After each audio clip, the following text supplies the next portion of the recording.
Hey guys, it's been about a week since I made a video, so I figured I'd better say hey and update everybody.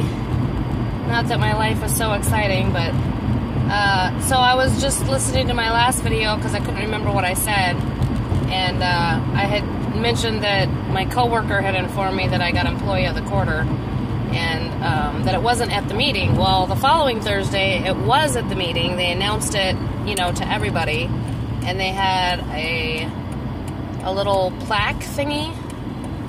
Not a statue, but it's not like a wooden plaque that you would hang on the wall. It's like a plastic of some sort that you would put on your desk. So even though I should have assumed it was coming, that Thursday I had some stuff going on, and so I had requested 3 hours of PTO, so I went in at 5:30 instead of 2:30, and our meetings are from 2 to 2:30 on Thursdays.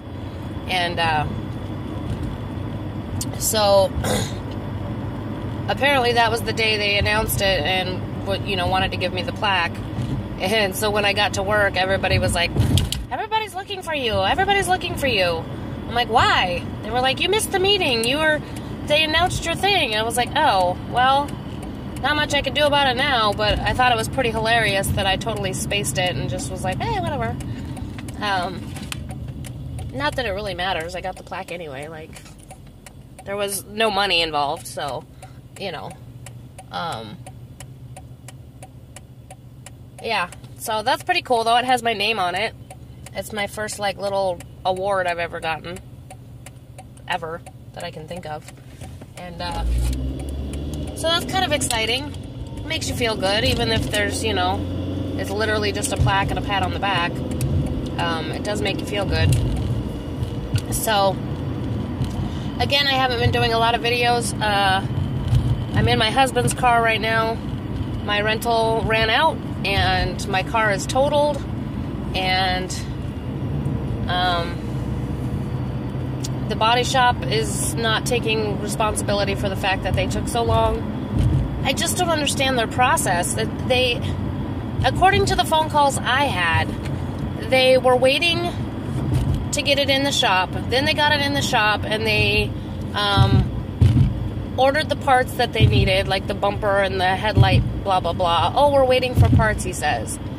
Then, a week and a half later, they're like, oh, well, it went to the mechanics, and now it's totaled. Why would you waste all that time waiting for body parts when you don't even know whether it's totaled or not yet? So they wasted their time, they wasted my time, that I had rental time, and they want to, oh, well, that's how we do it. Why? Now you have parts that you ordered that are sitting there that you aren't going to use because the car is totaled? It doesn't make any sense. It should have they should have taken off the broken parts, sent it to the mechanic, then made sure whether it was going to be totaled or not, then ordered the parts. If I decided to go through and get it fixed. So I'm a little perturbed by that, but apparently that's how it goes.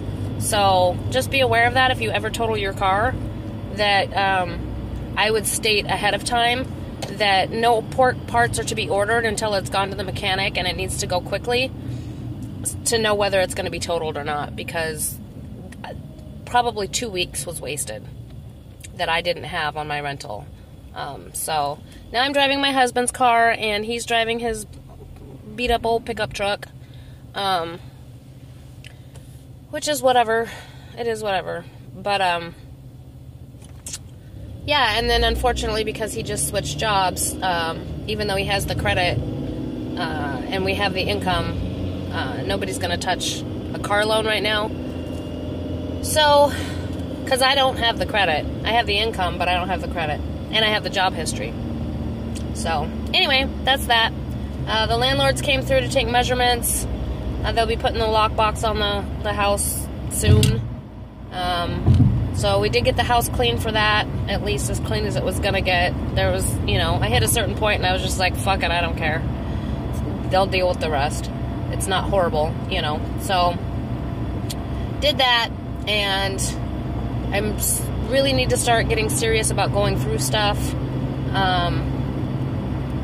and making space, you know, like, I pulled everything out of my winter tote the other day to find gloves because I lost I have 2 sets of fingerless gloves. I lost one set, which I probably lost at work, and if I would just take the time to go to the front desk, they might be there. And then my other set, I spilled coffee all over the other day, so they need to be washed, which I haven't gotten to yet. And then I had bought that expensive pair that was like $17. They're really nice. They were pugs. They were really nice. And within a week, I lost one of those. So I was like, okay, well, I should have more gloves in my winter tote. I'm not even kidding. There is one full pair. There was 2 full pairs in the tote. And everything else was a single glove. Like 5 single gloves. And so that adds 6 with my nice pair that I already lost one. And so I pulled the one pair out, and I've already lost one of those. And that leaves one pair, which I'm going to leave in there so that I don't lose one, because apparently I'm losing stuff right now. I don't understand, because the pair that I just lost, the black ones that I was using, they should have been like on top of each other, and the one was still on the back of the chair and the other one is nowhere to be. Oh, I know where it might be. I wonder if the cat took off with it and took it downstairs. He takes all his toys downstairs. I didn't think to look there. I'll have to look there. And then maybe I'll go to the office today and see if my other pair's in there. And I was going to go to Walmart last night to get some groceries and, you know, another pair or 2 of gloves. But then I have to, like, go almost all the way home and then go right instead of left and go all the way down and go, you know, and then come all the way back. And my main focus was groceries, and there's a Cub grocery store, like, literally a mile down the road on my way home. So I was like, screw it, I'm just going to stop at Cub and get the groceries.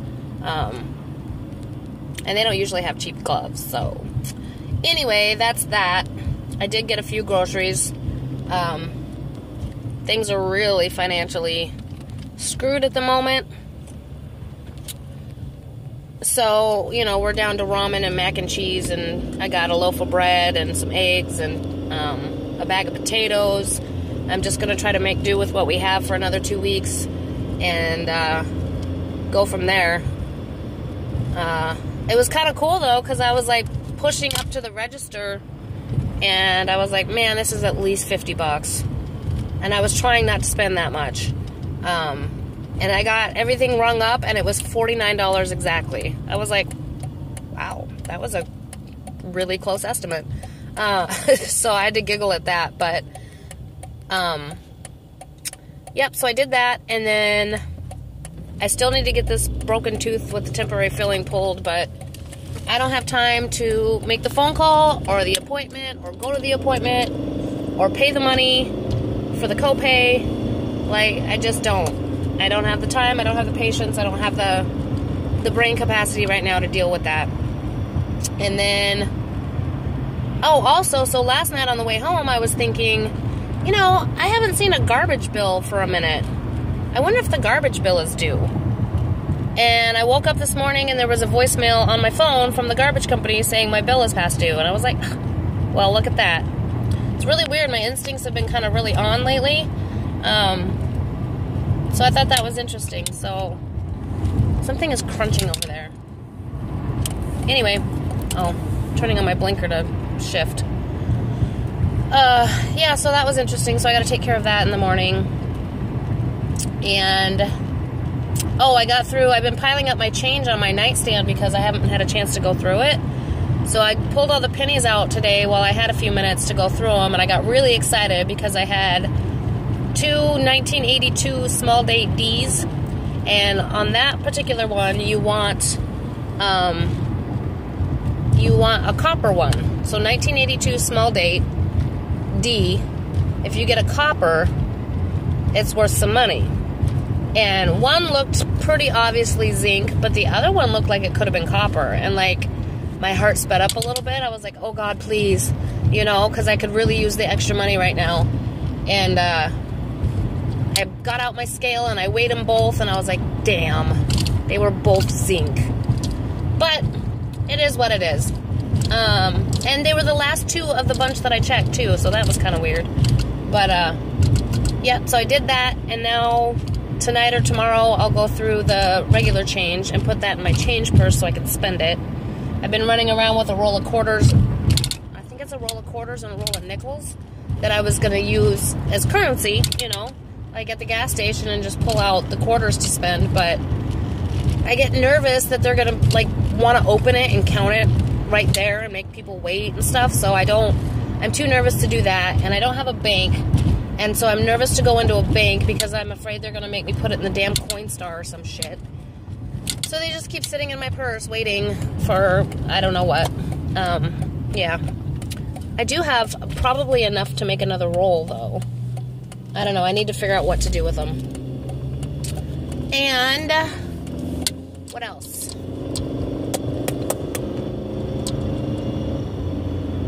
Oh, I'm down to 3 trainees. So I graduated one, which he was definitely done. And then one of the other ones, they made me sign him off, even though he's still got 3, technically 4 solid panels left to learn. They want him out, so they made me sign him off, which, whatever. Somebody put him on a panel that even I don't know the other day, and he fucked it all up. Like, it was, day shift was in an uproar over it, because he just did a whole bunch of stuff wrong. And if the person I think gave it to him is the one who gave it to him, I don't know why he even gave it to him, because I don't know the panel, he doesn't know the panel. How are we supposed to have a trainee know what the hell they're doing if we don't know what we're doing? Like, it doesn't make any sense, but whatever. So now, second shift is not allowed to touch that style of panel because nobody on second shift knows how to wire it. So, that's kind of funny, but, and then he's the one that they had me graduate. Whatever. I think what's happening, like, his goal is to get into test, and his dad works here, here, and I think it's being pushed, and I think it's bullshit, because one of my other trainees is far more qualified to be in test than this kid. He's not taking it seriously, in my opinion. He's not paying attention. He's not caring about the aesthetics of it. This is not where he wants to end up. This is a temporary stepping stone to put on his resume, and on top of that, he's driving an hour one way to get here. Like, he's not going to stay. So, why are we fast tracking him? And B, if he ends up in test, I'm going to be really upset, because he shouldn't be in test, especially over my other trainee who's a lot more qualified and would be more likely to stay if he gets into test. So, and trying to pull into my parking spot, I remembered something else to say. So, the other day, I'm coming through the parking lot, and I noticed I almost parked between 2 cars, and one of them had a flat tire, and it wasn't really going to fit well, so I was like, okay, well, I'm going to move. Well, then as I was walking back past the car, I realized that it had 4 flat tires. Nobody just gets 4 flat tires, right? So I was like, damn, somebody pissed somebody off. I don't know if they were slashed or if they were just like the air was let out. But it was kind of a topic of conversation around the building, so something happened. And I don't know whose car it was. Which, you know, okay. He obviously pissed somebody off, she obviously pissed somebody off, and that's the end of it. Well, then yesterday, there's a different car kind of in the same area, right? And as I go by, well, it's not really in the same area. It was a little farther down. But as I go by, all 4 tires are flat. So, either somebody's coming in the parking lot and letting air out of tires, or the same person was driving a different car, and whoever's mad at them came and let the air out of those tires too. Or slashed them. I don't know. I don't know what's going on, but I'm a little nervous. And so I'm going to go in early because I need to bring this up to HR along with some other stuff. Is it supposed to snow? Homeboy has his windshield wipers up, but it's like mostly blue sky. I don't know. Anyway, So yeah, that's my excitement for today. This is a much longer video. There's a hair. Sorry. Oh, it's in my case. That's a much longer video than I planned on. I hope everybody is having a decent week, and I will talk to y'all later. Hit that like button, hit that subscribe button, leave me some comments, and I will talk to y'all later. Bye.